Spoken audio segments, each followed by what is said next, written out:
নিজের মনের একটা স্বপ্ন থাকতে হবে। এটাই আমার আবেদন, যে আমরা কী ধরনের বিশ্ব চাই, কী ধরনের সমাজ চাই, কী ধরনের সংসার চাই, কী ধরনের শিক্ষা ব্যবস্থা চাই, এগুলো আমার মনের মাধুর মিশিয়ে আমাকে বের করে নিতে হবে। গতের মধ্যে ঢুকে গেলাম, যা আছে সেটা মেনে নিলাম, তাহলে কিছুই পাল্টাবে না, কিছুই পরিবর্তন হবে না।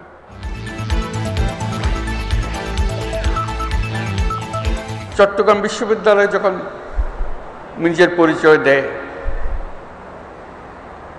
হয়তো বলে যে আমাদের বিশ্ববিদ্যালয় থেকে আমরা নোবেল পুরস্কার পেয়েছি, গৌরব করে।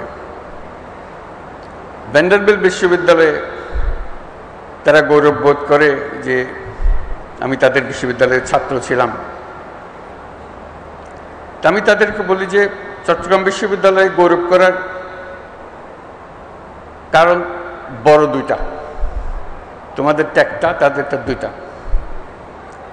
এই জন্যে এই পুরো কর্মসূচি, যার জন্য নোবেল পুরস্কার, তার সমস্ত গোড়াপত্তন হয়েছে এই বিশ্ববিদ্যালয়ের সাহচর্যে। এবং সেজন্য এই বিশ্ববিদ্যালয় গৌরববোধ করতে পারে যে আমি শুধু এখানে শিক্ষক ছিলাম না, ছাত্রও ছিলাম এই বিশ্ববিদ্যালয়ের পাশের গ্রামের। সেই হিসেবে সে একটা বলতে পারে যে আমাদের বিশ্ববিদ্যালয় থেকে একটা নোবেল পুরস্কার পেয়েছে। আমি যেটাতে দৃষ্টি আকর্ষণ করছি সেটা হলো, আসলে এই বিশ্ববিদ্যালয় দুটি নোবেল পুরস্কারের জন্য গৌরববোধ করতে পারে। একটি তো আমি ব্যক্তিগতভাবে নোবেল পুরস্কার পেয়েছি এখানে শিক্ষক থাকা অবস্থায়। দ্বিতীয়ত হলো যে গ্রামীণ ব্যাংক সৃষ্টি হলো,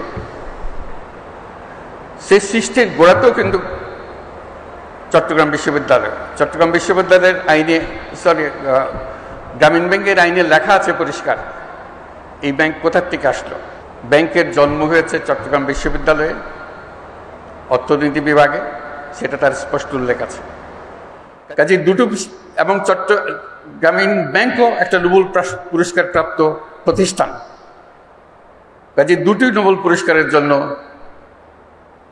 এই বিশ্ববিদ্যালয় নিজেদের ছাত্রছাত্রীদেরকে জানাতে পারে যে তার ইতিহাস কি, এবং এর প্রাসঙ্গিকতা এবং এর ভবিষ্যৎ করণীয়, সেটা নির্ধারণে ছাত্র সমাজ তারা ঠিক করবে যে তারা কী ধরনের ভবিষ্যৎ চায় নিজেদের জন্য। কারণ এই বিশ্ববিদ্যালয়ের আরেকটি শিক্ষা, যেটা আমরা সবসময় সবাইকে স্মরণ করিয়ে দিই, আমরা যে ধরনের বিশ্ব গড়তে চাই সেই বিশ্ব গড়ার ক্ষমতা আমাদের আছে, সকল মানুষেরই আছে। কিন্তু আমরা গতবাঁধা পথে চলে যাই বলে আর নতুন পৃথিবীর কথা আমরা চিন্তা করি না।